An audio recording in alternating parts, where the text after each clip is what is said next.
설교 말씀 언덕 이야기입니다. 제가 설교한 지가 딱 지금 3회차입니다.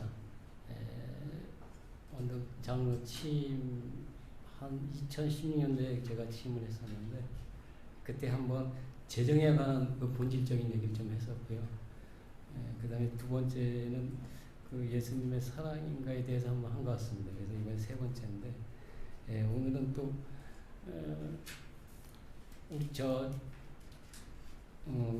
뒤에 비치도 되어 있지만 언덕 이야기 책자에도 그 내용이 있듯이 저희가 그 내용을 잠깐 얘기하고 그 언덕에 관련된 하나님에 대한 이야기에 대해서 말씀드리려고 합니다. 그래서 언덕교회는 제 수많은 교회 중에서 보편교회 일원으로서 교회의 그 병든 모습을 건강 회복하기 위한 계획 노력하고자 평신도들이 끼어서 이제 모이게 되었습니다. 그래서 언덕교회는 수많은 교회 중에 보편교회 일원으로 한국교회 병든 모습을 건강한 회복을 위해서 개혁 노력에 앞장섰고 교회 본이 되고자 실은 창립하게 되었던 것입니다. 그래서 교회의 그 병든 모습들이 보면은 목회자의 교회 운영에 대한 불필요한 관여, 그 다음에 사제적 권위, 근데 이에 따른 평신도들도 그 우민성과 그 기복신앙들, 그 다음에 또 외역 성장으로 불투명한 재정, 목회자 세습 등, 그래서 언덕교회가 건강하게 좋은 영향을 미치기 위해서 저희 언덕교회에서는 교회의 민주화를 얘기했고 또 규약 제정도 했고 또 평신도의 주체적 역할을 지금 하고 있고 교회 개혁 운동 지원도 하고 보편적 모델 교회 구축 등을 하고 있습니다. 그래서 항상 깨어서 일하는 건강한 교회가 되고자 했었습니다. 그래서 그 언덕의 이미지를 보면 누구나 바라보고 기댈 수 있는 언덕과 같은 교회, 골고다 언덕과 같은 고향의 언덕을 갖는 이미지를 복합적으로 이제 표현도 했었고요. 그 골고다 언덕은 예수님의 순환의 현장이자 부활의 현장입니다. 그곳은 슬픔과 걱정이 약속과 희망으로 바뀐 기적의 현장이고 그 언덕을 바라보면 우리는 위로받으며 새 희망을 갖습니다. 이게 언덕 이야기의 그 전문에 보면 다 나타나져 있습니다. 그래서 고향의 언덕은 지친 삶에서 안식이 필요할 때 떠올리고 싶은 곳이기도 하며 언제라도 돌아갈 때 항상 그 자리에 있어 반갑게 맞아주는 곳입니다. 그래서 봄에는 추위에 얼었던 몸과 마음에 따뜻이 품어지고 여름에는 더위에 지친 머리를 시원한 그늘로 드리고 가을에는 물든 나무 잎으로 외로움을 달래주고 겨울에는 몸을 던져 북풍 한설을 막아주는 언덕입니다. 그래서 언덕의 이미지는 우리 교회의 지향점을 대하여 좋은 지침을 제공합니다. 그래서 그 좋은 지침이라는 것은 교회는 평안한 곳이 되어야 합니다. 바라만 보아도 편안하고 그래서 보고 싶고 기대고 싶고 따뜻한 교회가 되어야 합니다. 때로 주님을 사랑하고 이웃을 돌보기 위한 수고를 감내로 해야 합니다. 주님께서는 능력에 넘치는 수고를 강요하지 않으며 능력이 모자랄 때 능력도 채워주십니다. 우리만을 위한 교회 생활이 아니고 주위에 좋은 영향을 미칠 수 있어야 합니다. 이를 위해 교회는 주님이 세우시고 주님이 잘하게 하신다는 원래 입각한 교회가 되어야 합니다. 지금까지 이제 보면은 교회의 이야기의 전문에 다 나타나 있는 얘기입니다. 그래서 이제 언덕에 관련된 이야기는 결국 하나님 이야기이기도 하며 성경 이야기이기도 합니다. 그래서 성경은 하나님의 이야기고 성경은 인간의 이야기이기도 합니다. 성경은 하나님이 지으신 세상 이야기입니다. 세상을 회복하는 이야기이기도 합니다. 성경은 하나님이 지으신 인간과 그의 타락과 회복하는 이야기입니다. 성경은 또 하나님이 세상과 인간을 회복하시려고 이스라엘을 택하셨는데 그들도 문제를 전략하여 이스라엘도 회복하는 이야기입니다. 그리고 성경은 이 목적을 위해 예수님을 보내시고 그가 살고 죽고 부활하여 승천한 예수님의 이야기입니다. 성경은 그를 따르는 제자들과 교회의 이야기이기도 합니다. 또 성경 구약 시대에는 수많은 이야기들이 있습니다.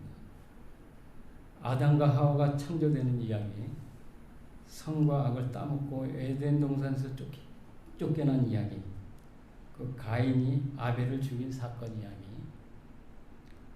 노아의 방주 이야기, 또 부르심을 받은 아브라함 이야기, 요셉의 형들의 미움을 받고 이집트로 끌려가는 이야기, 또 모세가 부르심을 입어 히브리 백성들과 함께 이집트에서 탈출하고 시내산에서 율법을 수여받는 이야기, 가나안 땅 정복, 다윗의 통일왕국, 또 솔로몬의 성전 건축, 히스기야와 요시아의 종교개혁, 이스라엘의 멸망, 그 밖에 유수한 예언자들의 활동 이야기들이 수없이 많습니다. 그래서 하나님 이야기를 살아간다는 것은 바로 그 길을 발견하고 살아간다는 것입니다. 우리가 살아야 할 길이 있습니다. 이전에는 이렇게 저렇게 살아도 괜찮았지만 이제 살아야 할 그 길이 있습니다. 하나님 이야기를 살아간다는 건 바로 그 길을 발견하고 살아가는 것이기도 합니다. 하나님께 선택받던 우리가 할 수 있는 것은 우리가 우리 의견대로 무언가를 선택하면서 사는 것이 아니고 하나님이 정하신 그 길로 나아가는 것입니다. 성경 이야기가 그 과정을 세밀하게 기록하고 있기에 누구든지 그 길을 가고자 하면 그 길을 발견할 수도 있습니다. 서울에서 부산까지 가면서 대전과 대구를 보면서 지나가는 것처럼 하나님 이야기에는 거쳐야 하는 과정이 있습니다. 성경 이야기가 그 과정을 세밀하게 기록하고 있기에 누구든지 그 길을 가고자 하면 그 길을 발견할 수 있습니다.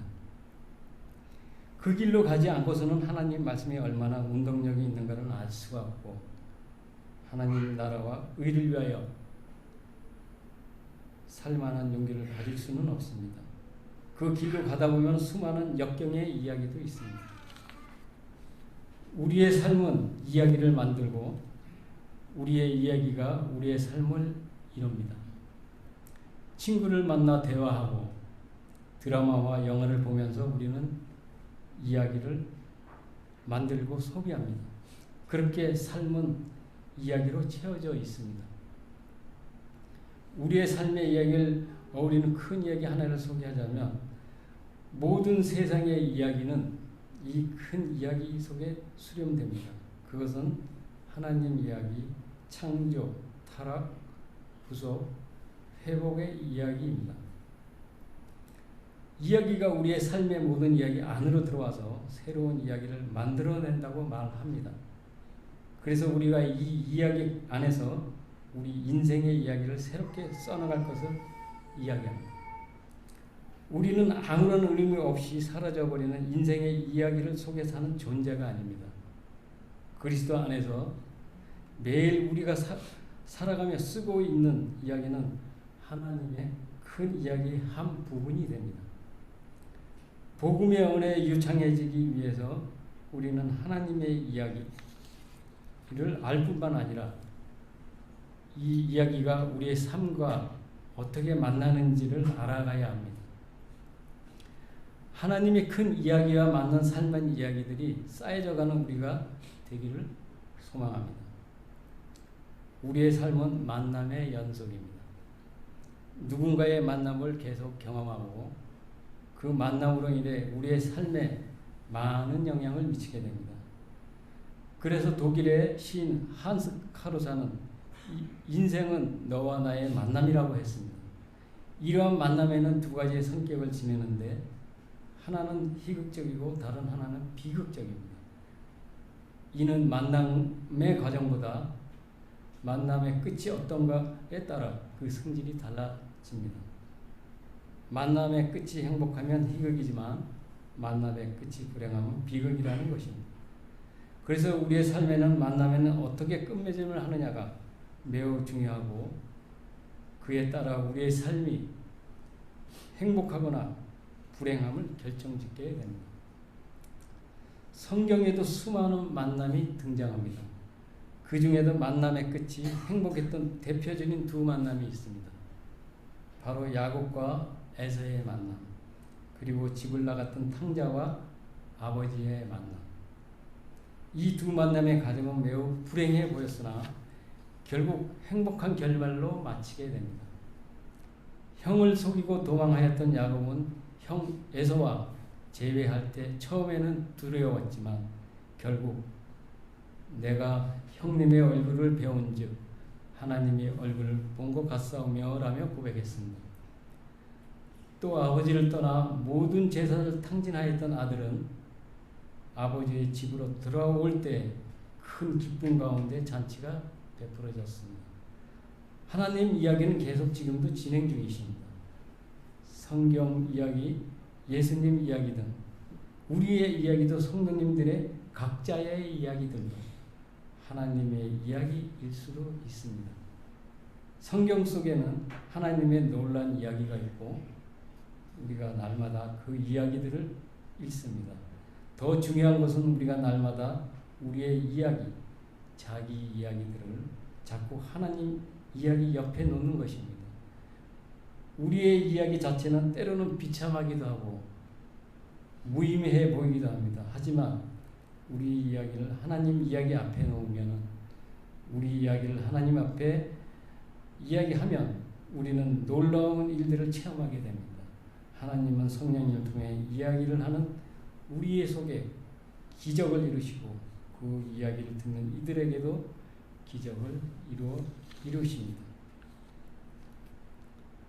누가복음 19장 10절에 인자가 온 것을 잊어버린 자를 찾아 구원하려 함이라는 말씀이 있습니다. 잃은 양 한 마리는 나의 이야기가 됩니다. 그 한 마리 양을 찾아내시고 살려내시는 사랑이 내게 다가옵니다. 꾸준히 기독교인들의 길을 걷고 있으면서도 길 잃었던 나를 주님은 따뜻한 음성으로 부르셨고 그분의 따뜻한 손을 뻗어 붙으셨습니다. 그래서 내가 지금 이곳에 언덕에 있는지도 모릅니다. 그래서 저의 얘기를 잠깐 해보면 저는 친구의 권유로 교회 중등부부터 학생의 활동을 했었고 이제 적극적이지는 못했습니다. 그것도 어떤 모임이든지 잘 어울리기는 했는데 앞에서 뭐 책임감있게 리더하는 것을 좀 꺼려했었죠. 그래서 대신 성가대 참여도 많이 하였습니다. 그래서 주님께서는 아무같이 없는 나를 언덕에 오기 전에 또 재정의 쓰임을 좀 받았습니다. 그래서 저는 언덕에서 어떠한 일을 하든지 끝까지 집사로서의 공동체에 도움이 되는 활동을 하려고 마음먹었었습니다. 그래서 언덕교회 전통이 아닌 전통이 되어버린 장로고사를 2번 한 적이 있음을 고백합니다. 교회 공동체 안에서 부족한 가운데서도 모두의 동의와 함께 결정하는 일에는 하나님이 함께 하시고 하나님의 나라가 세워져 간다는 것을 알게 됐을 때는 보상할 수 없음을 깨닫게 됩니다. 오늘도 인사총회가 마침 있을 텐데요. 언덕에 그 결정한 일이 일들은 다 하나님의 일들이 세워간다고 생각하시고 제가 얘기했던 고사는 하지 마시고 하나님께 함께 하나님 나라 세워간다는 생각으로 간절히 나왔으면 좋겠습니다.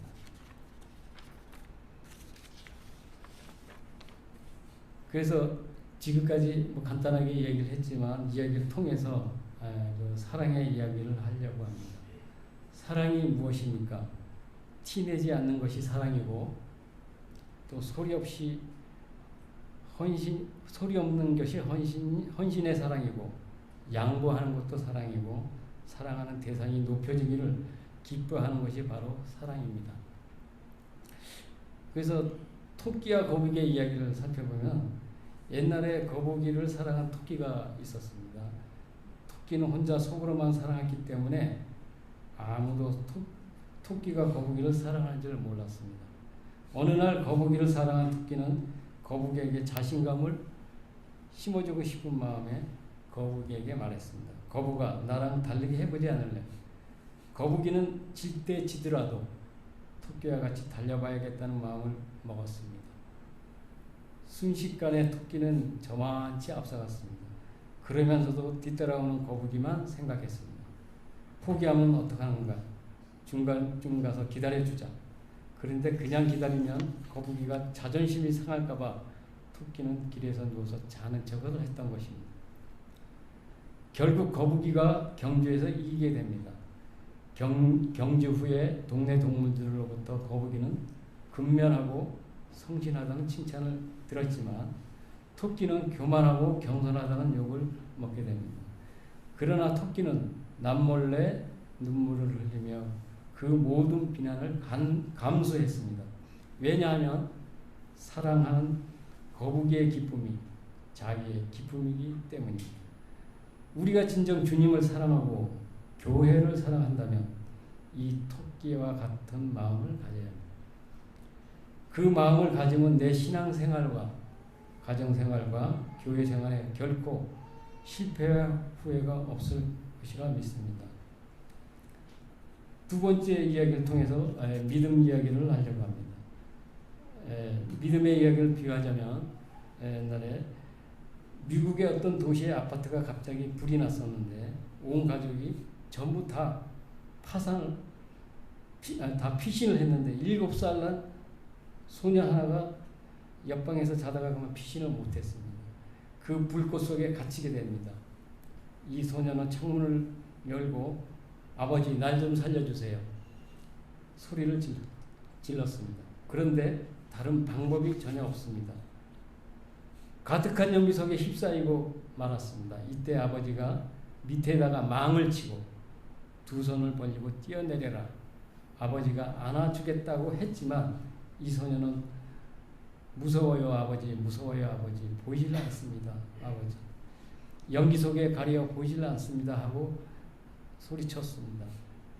점점 불길이 이 소년을 포위하기 시작했고 그런데 이 소년은 연기 속에 아버지의 얼굴은 보이지만 아버지하고 소리를 지르고는 그 연기 속에 아래로 뛰어내립니다. 이때 기다리고 있던 아버지가 아들을 덥석 안았습니다. 안전하게 살려냈습니다. 그리고 그 소년은 살 수 있습니다. 바로 이것이 믿음이라고 합니다. 성경에 말하는 믿음이란 하나님을 향한 바른 자세를 의미합니다. 우리의 믿음을 통해 우리의 힘으로 빠져나올 수 없는 위기에 빠져나올 수 있으며 믿음을 통해 이전에 꿈꾸지 못했던 세계로 진입할 수도 있습니다. 또 믿음을 통해서 하나님의 말씀이라는 기준을 만나게 되면 우리는 괴롭히는 수평적 삶의 행복에서 벗어날 수도 있습니다. 빛을 향해 자세를 새롭게 할 때 하나님의 공급으로 물된 동산처럼 우리의 인생이 바뀌는 축복을 누릴 수 있습니다. 하나님께 매임으로써 이 세상의 모든 것에 대한 한없이 자유로운 영혼이 되는 길이 바로 믿음의 길입니다. 마지막으로 탕자 이야기를 해보면 잃은 아들을 되찾은 아버지의 비유 이야기는 우리를 향한 하나님의 놀라운 사랑을 깨닫게 합니다. 아버지를 떠나 먼 나라로 갔던 둘째 아들은 재산을 탕진하여 돼지가 먹던 지역 열매를 배를 채우고자 했습니다. 모든 삶의 의미를 잃어버린 것입니다. 그런데 그는 인생의 끝이라고 생각한 그곳에 비로소 자신이 가야 할 방향을 결정하고 아버지께 돌아갑니다. 그리고 아버지는 돌아온 아들을 용서해 줄 뿐만 아니라 그의 모든 것을 회복시킵니다. 아버지의 행동은 우리를 향한 하나님의 사랑이 얼마나 크고 풍성한지 보여주고 있습니다. 때로 세상 속에서 하나님을 잊고 삶을 살고 있더라도 하나님은 여전히 나를 사랑하시며 기다리십니다. 오늘 언덕 이야기와 하나님 이야기를 간단하게 통해서 회개하고 돌아가기만 하면은 용서해 주시는 하나님의 사랑을 깨닫고 잊었던 하나님을 향한 사랑이 다시 기억하며 그 사랑을 회복하기를 간절히 바랍니다. 과연 나는 하나님의 은혜와 사랑에 감사하고 있는지를 돌아보시기 바랍니다. 이상입니다. 기도드리겠습니다. 하나님의 언덕 이야기를 통해 사랑과 믿음을 깨닫게 하여 주시고 늘 내 삶에 주어지는 변함없는 하나님의 은혜와 사랑에 감사하며 살아가도록 도와주시기를 바라며 예수 그리스도의 이름으로 간절히 기도드렸사옵나이다. 주위 분들과 인사 나누시기 바랍니다. 안녕하세요.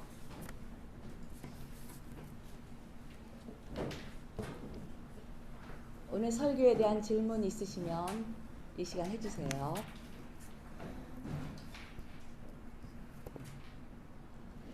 오늘 예배 후에는 인사총회가 있습니다. 질문.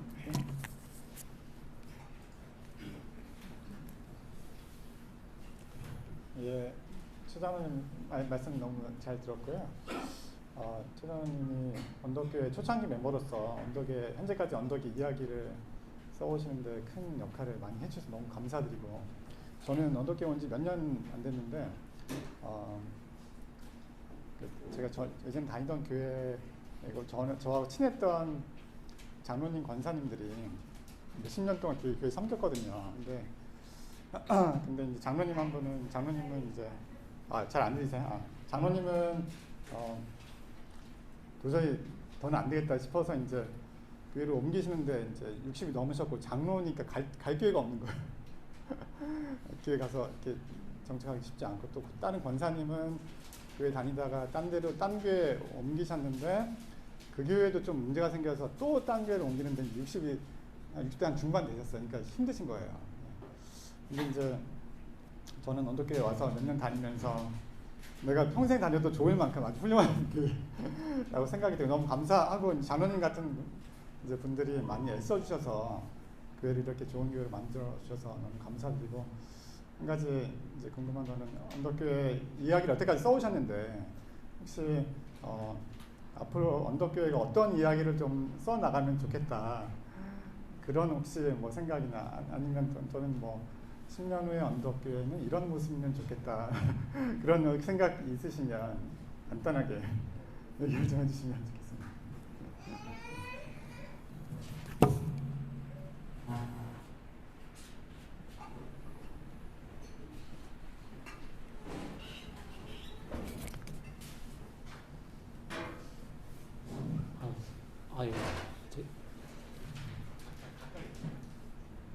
제가 뭐 아까도 말씀드렸듯이 저도 뭐 능력도 없고 지혜도 없는 사람이 실은 저거 장로할 자격도 없는 저인데, 저는 아까 얘기한 듯이 집사로서 이제 일을 하려고 마음을 먹었었어요. 근데 그게 주님이 뭐 하라는 뜻인지 알고 어쨌든 제가 이렇게 받았는데, 이렇게 저희 능력도 없는 저를 이렇게 귀하게 써주신 뜻이 어떤 건지는 잘 모르겠습니다만, 제가 이제 언덕교회 쭉 처음부터 있었던 사람으로서, 여기 우리가 처음에 그 금천동 독산동에 한 2년 있었어요. 보니까 2년 있었고, 그 다음에 거기에 있다가 한 저기 어디죠, 충정로 아시아 신학대학에 있었습니다. 그걸로 이사를 해서 첫 번째 옮겼는데 거기서 한 6년 정도 있었습니다. 그래서 여기 2011년도인가 여기에 이제 정착한 것 같아요. 그래서 이제 거기 한 12년 된 것 같아요, 올해까지. 그래서 거의 지금 한 20년 됐는데, 저희가 지금 여태까지 오면서 항상 제가 뭐 생각했던 거는 뭐 많이 없지만은, 제가 중간중간에 회의하면서 바랬던 것들, 언덕이 오늘도 창립총회 규약 얘기가 나올 겁니다. 아마 이 규약 얘기도 제가 항상 회의하면서 얘기도, 규약이라는 것은 항상 한꺼번에 하는 것이 아니고 매년 그 이상이 있을 때 우리가 좀 개정을 해야 되겠다고 했을 그 해 아니면 그 당시에 은원을 충분히 해서 언덕교회가 그 규약을 새롭게 개정할 때도 신중하게 그 생각을 해서 결정을 해 나갔으면 하는 저의 바람이고요. 언덕교회가 오면서 또 뭐 중간에 좀 안 좋은 일도 있었지만 제가 그 보면은 그 규약 속에서도 그 분립 규칙 개혁이 중간에 이제 그 생긴 게 있는데 그 분립 내용이 앞으로 그렇게 됐으면 좋겠다라는 생각도 들었습니다. 왜냐하면은 그 분립 규약 내용이 보면은 그 200명인가 300명이 하한선으로 되어 있어요. 그럼 그 이상의 우리 언덕교회는 최소 한 200명 정도 나왔던 적도 있었었죠. 근데 그래서 그 이상 되면은 200명이나 300명 기준으로 분립하는 게 좋겠다라고 해서 이제 교회에다가 집어넣는데 우리가 언덕교회가 아직 거기까지는 아직 가지는 못했지만 그래도 그렇게 분립을 하는 이유가 지금 보면은 대형 교회들이 큰 교회만 지금 다니고 있습니다. 그래서 옛날에 우리가 다녔던 저희가 처음에 제가 아까 얘기한 중학교 때부터 저는 교회 다녔지만 그때만 해도 동네 교회가 상당히 많이 있었습니다. 그래서 동네 교회로 많이 이렇게 좀 회개했으면 좋겠다.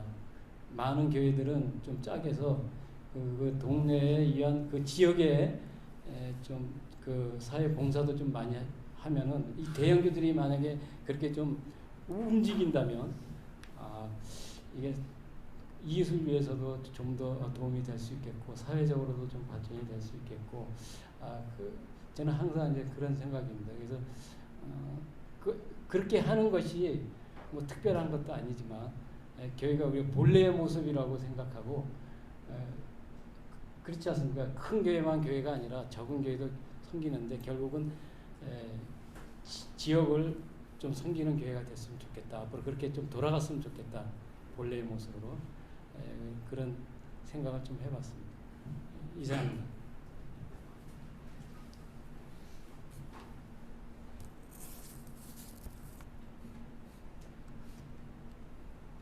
네, 오늘 예배 후에는 인사청회가 있습니다. 그러니까 내년에 일꾼을 뽑고 규약에 대해서도 논의가 있으니까는 한 분도 빠지지 마시고 또 온라인으로 예배 드리시는 분들도 많이 관심 가지고 오늘 인사청회가 잘 진행되게 기도해 주십시오.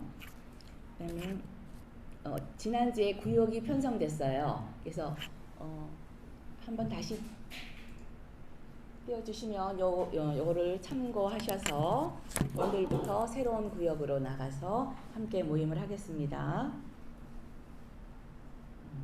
다음 주는 독서 토론회가 있는데 마커스버그 그리스도교 신앙을 말하다 요걸 주제로 독서 토론회가 있겠습니다. 이번 주죠. 11월 16일 목요일 날 수능이 있습니다. 저희 교회는 아까 말씀하셨지만은 권준우, 이선영 집사님 아들 권준우가 있습니다. 우리가 수험생을 위해서 함께 기도하시기 바랍니다.